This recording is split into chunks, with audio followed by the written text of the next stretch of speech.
बेकरार हो के दामन थाम लूं मैं किसका, बेकरार हो के दामन थाम लूं मैं किसका, क्या मिसाल तुम ऐसे ही नाम लूं मैं किसका।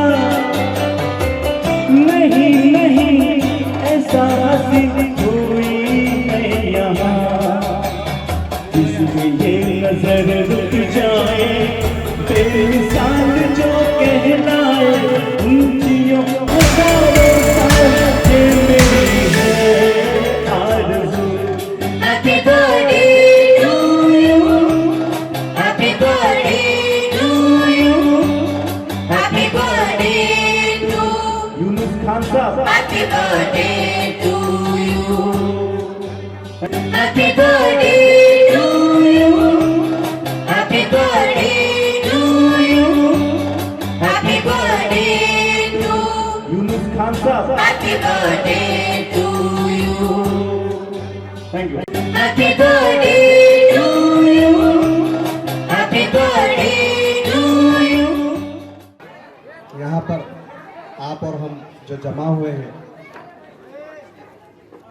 मैं आप लोगों को बताते हुए चलो, मेरे एक बड़े भाई केटीएस यूनुस खान साहब का आज जन्मदिन है। मैं दिल की गहराइयों से उनको मुबारकबाद देता हूँ और अल्लाह से दुआगो भी हूँ कि अल्लाह उनकी सेहत में और उनके कारोबार में तरक्की दे।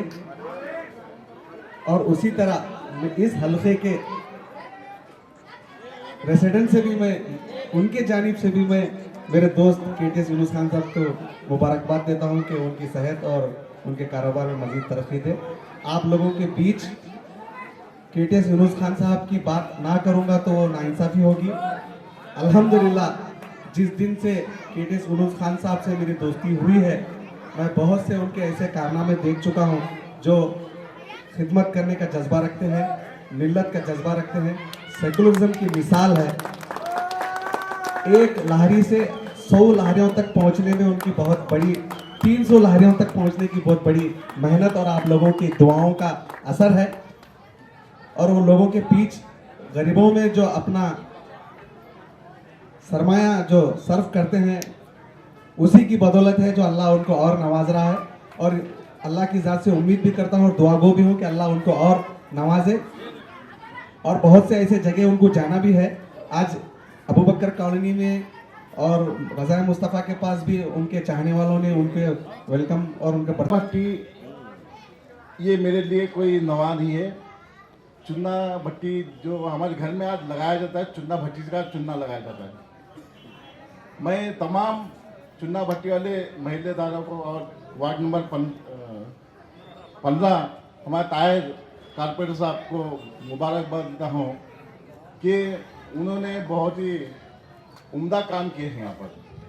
और हमारे आज जनाब यूनुस खान साहब डायनामिक लीडर के आज जन्मदिन पर जो आपने उनको यहाँ पर मदू किया, वो एक गरीबों के मसीहा बन के उभरे हैं।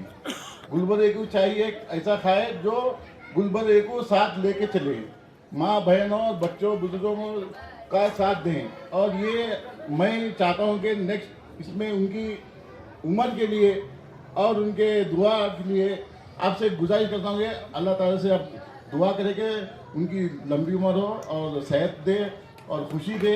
आने वाले दिनों में एक गुलबर्रे के लिए मसीहा भर के उभरे। और जो भी गरीब जो तबका है, जहाँ भी हम जा रहे हैं, वो हम सुबह से फिर 3 बजे से मतलब डब्ल्यू खान साहब ने कहा आने वाले दिनों में हो सकता है एस्पिरेंट तो हैं, हो सकता है कैंडिडेट भी बन जाएंगे।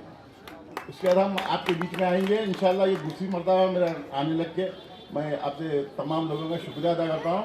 यूनुस साहब के लिए दुआ गो हों कि उनको सेहत दे, अल्लाह लंबी उम्र दे और उनकी जो भी खुशी हो है वो है ना उस पर कामयाब बनाए।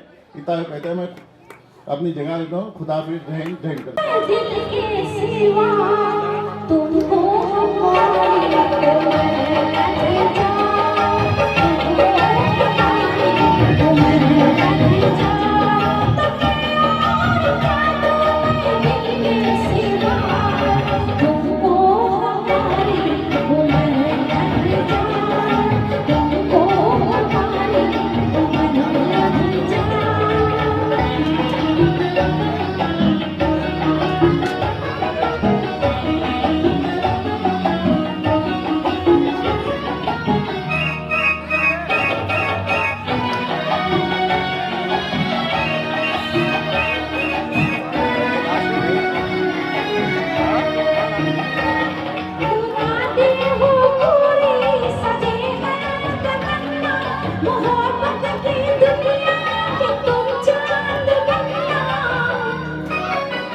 आज ताहिर का इस मंच पे आना और यूनुस खान साहब के लिए सेलिब्रेशन में अपना जो है ना पार्टिसिपेट करना, ये जाहिर करता है कि इस एरिया के लोग इंसान से मोहब्बत करते हैं।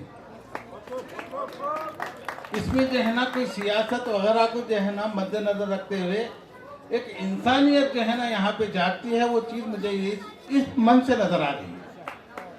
और मुझे बड़ी खुशी होती है कि यूनुस खान साहब जो है ना अपना जन्मदिन ये पहली मर्तबा जो है ना गुलबर्गा में इतने लोग उनको मदऊ किए हैं कि अभी हमें जो है ना 8 से 9 जगह जाना है। हम 3 बजे से मसरूफ़ हैं, 3 बजे से हमारे कंटिन्यू प्रोग्राम चल रहे हैं। हर जगह हम 10 से 15 मिनट भी दिए तो यहाँ पे आने के लिए ताख़ीर भी, इसके लिए माजूरत चाहते हैं। और एक बात बताना चाहूँगा कि तमाम चीज़ें यूनुस खान साहब की ताहिर साहब ने बता दी, अब मुझे बताने की ज़रूरत नहीं है, इसलिए कि सिर्फ इतना कह सकता हूँ कि अल्लाह जो है ना यूनुस खान साहब को सब कुछ दिया है। आपकी दुआएं जो है ना चाहिए, और दुआ आने वाले दिनों में हिम्मत और दुआएं दोनों चाहिए आपकी। यही चीज़ जो है ना दिल की गहराइयों से देता हूँ। आली जनाब, मेरे बुजुर्गों, दोस्तों, इलेक्शन 5 साल में एक बार आता और जाता है, लेकिन हम हजरात को आपस में इत्तेफाक और इत्तेहाद बनाने की बहुत ज़्यादा ज़रूरत है। आज के नाजुक माहौल में हम जी रहे हैं, लेकिन अल्लाह ने हर कौम में सबको सब चीज़ें नहीं देते। अल्लाह जिसको जो देना है वही देते हैं। जैसे कि आज अगर मैं बोलूँगा एमएलए ठहरता हूँ, मेरे से नहीं होता, कैपेसिटी नहीं है। अगर बोलेंगे डब्ल्यू खान साहब ठहरते हैं, नहीं होता, कैपेसिटी नहीं है। अगर बोलते हैं हमारे ताहिर भाई ठहरते हैं, नहीं होता। यानी कि मैं बोलना ये चाह रहा हूँ, हिम्मत भी अल्लाह की तरफ से तोहफा है। ये अल्लाह जिसको चाहता है उसी को देता है, और कौम की हमदर्दी भी अल्लाह उसी को देता है जिसका जिगर मजबूत होता है। अल्लाह सबको सब नहीं देता। अल्लाह अगर सबको सब देता तो हर इंसान आज एमएलए रहता, लेकिन अल्लाह ने इंसान की सलाहियत को देखकर इंसान को जो चीज़ इनायत करना है वही चीज़ इनायत करता। लेकिन आज के इस नाजुक हालात में अल्लाह ने यूनुस खान साहब को दौलत दिया, शोहरत दिया, इज्जत दिया, हमदर्दी दिया, गरीबों के मसीहा बनाकर अल्लाह ने इस दुनिया में और ये गुलबर्गा शहर में पैदा किया। और मैं इनके बारे में, इनसे ना कोई मेरा लेना है ना कोई मेरा देना है, ना इनकी प्रॉपर्टी से मेरा मतलब है ना कोई इनकी जायदाद से मेरा मतलब है। सिर्फ और सिर्फ इनकी हमदर्दी और इनकी इंसानियत देखकर मैं इनके साथ चल रहा हूँ। अल्हम्दुलिल्लाह, मैं भी माँ के पेट से नामचीन हूँ। ऐसा नहीं है कि मेरे को नाम की ज़रूरत नहीं है कि मैं यूनुस खान साहब के साथ चलूँगा तो मेरा नाम होएगा, कि मैं वो साहब के साथ चलूँगा तो मेरा नाम नहीं। मेरे भी अल्हम्दुलिल्लाह जितने सर में बाल है उससे ज़्यादा मेरे दोस्त अल्लाह दिया मेरे को। लेकिन उन दोस्तों में भी जो मैं महसूस किया यूनुस खान के अंदर, इस बात अल्लाह को गवाह रखते हुए कह रहा हूँ, एक मौजूदा एमएलए भी नहीं कर सकता, वो यूनुस खान करके दिखाया है। अगर इसकी गवाही आप चाहते हैं तो ये इन मीडिया वाले भाइयों से पूछो।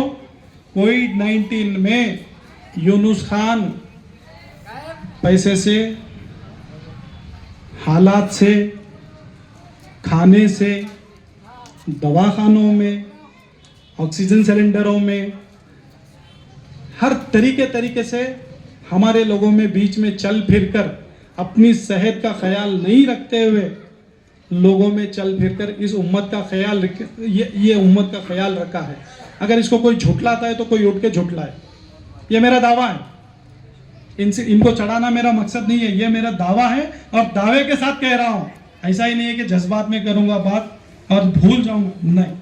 अल्लाह ने ये सलाहियत दिया है और अक़ल सलीम सबसे बड़ी साथ में दिया है, जो कि लोगों में चल फिर कर अपनी चीज़, यानी दूसरे लीडरों के जैसा मीडिया में आके बताना, शोशा करना, और आप लोग बहुत सारे लोग देखे हैं, बड़े बड़े नेशनल लीडर जो है ना, ऐसा पैसा निकाल के ऐसा स्टाइल से ले बा देते हैं, लेकिन उनसे ज्यादा इमदाद यूनुस खान करते हैं। इनकी तारीफ करना मकसद नहीं है, 2 बार बोल चुका और एक बार भी बोलूंगा। और इनसे ज्यादा इनके साथ जो मैं घूमता हूँ, इसका मकसद है, इसका मकसद क्या है मैं आपको समझाता हूँ। इनके वालिदैन, इनकी वालदा मरहूम, अल्लाह उनको जन्नतुल फिरदौस में आला से आला मकाम अता फरमाए, अल्लाह उनके ख़बर को नूर से भर दे, अल्लाह जो है ना उनके दर्जात को बुलंद फरमाए, अल्लाह उनके जो है ना हर वो आखिरत के मसले मसाइल को आसान फरमाए। ये मेरी दिल से दुआ है, दिखावे की दुआ नहीं है।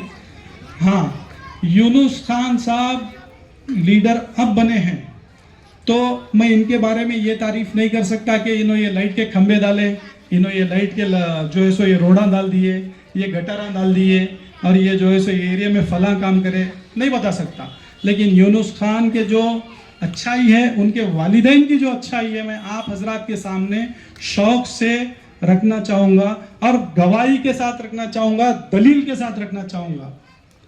यूनुस खान साहब के वालदा जो है ना टीचर थे और इनके वालिद भी टीचर थे, रिटायर हो गए, वालदा का इंतकाल हो गया, वालिद अल्हम्दुलिल्लाह भी मौजूद है। अल्लाह उनके वालिद को सेहत आफियत तंदुरुस्ती अता फरमाए। आप हजरात से गुजारिश है कि उनके हक़ में दुआ फरमाइए ताकि अच्छी औलाद पैदा करने का भी ये नतीजा है। औलाद तो सबकी होती है, लेकिन नेक और सालेह होना ये अल्लाह का फैसला होना चाहिए, हमारा और आपका नहीं।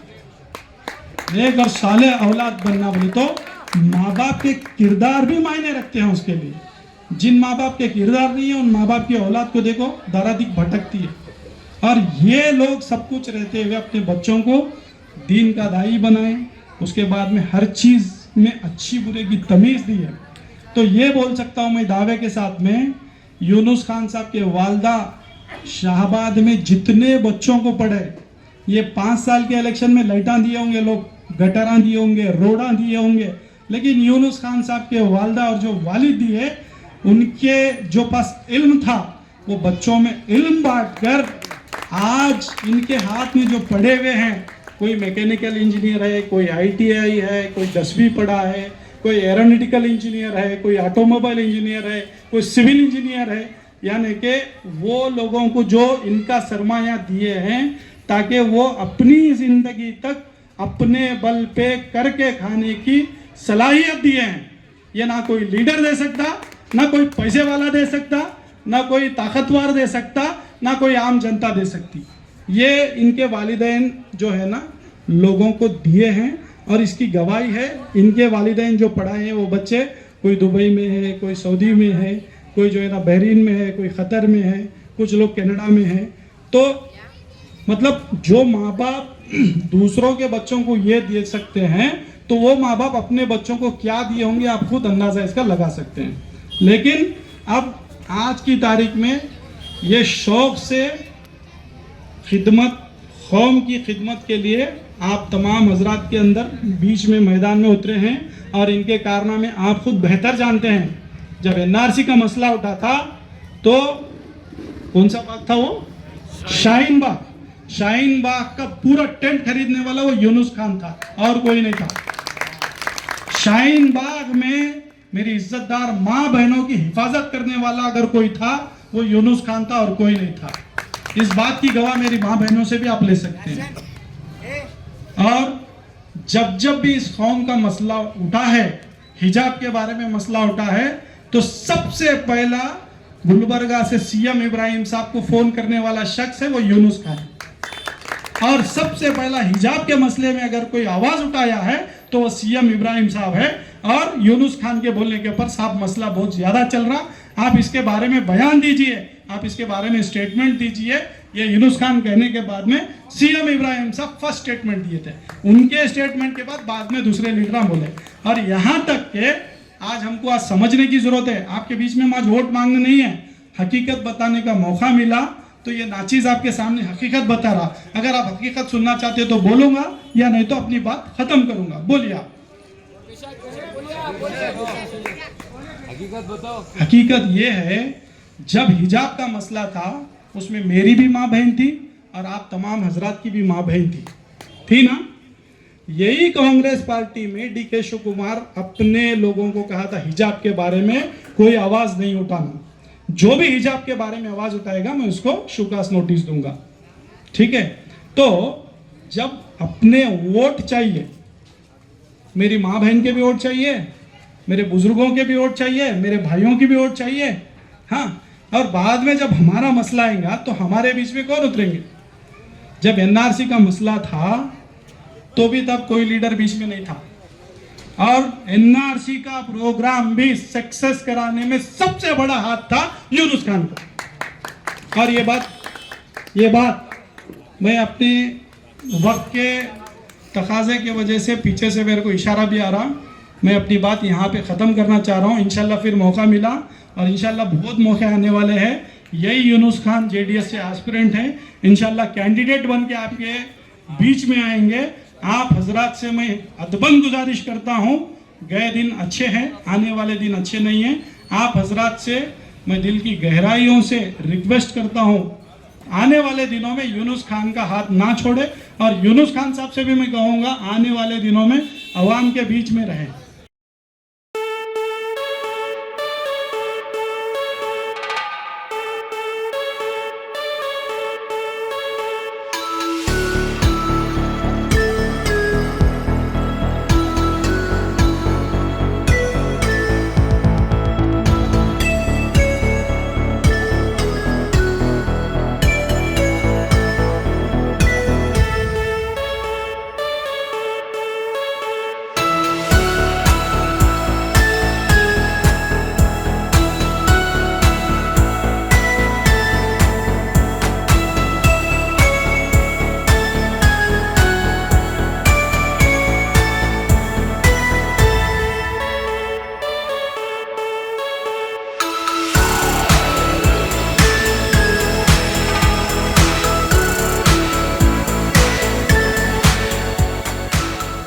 पैदाइश का दिन है, बल्कि उनका शेड्यूल इतना बिजी है और लगातार सुबह से वो अपना बहुत सारे चाहने वाले शहर गुलबर्गा में उनके हैं। मैं समझता हूँ शहर गुलबर्गा ही नहीं बल्कि गुलबर्गा के अतराफ अपना भी इनके चाहने वाले हैं। इनकी खिदमत में कौन नहीं जानता। 1 से 2 मिनट में आपका टाइम लूंगा, फिर हमारे मेहमान को यहाँ से रुखसत भी होना है।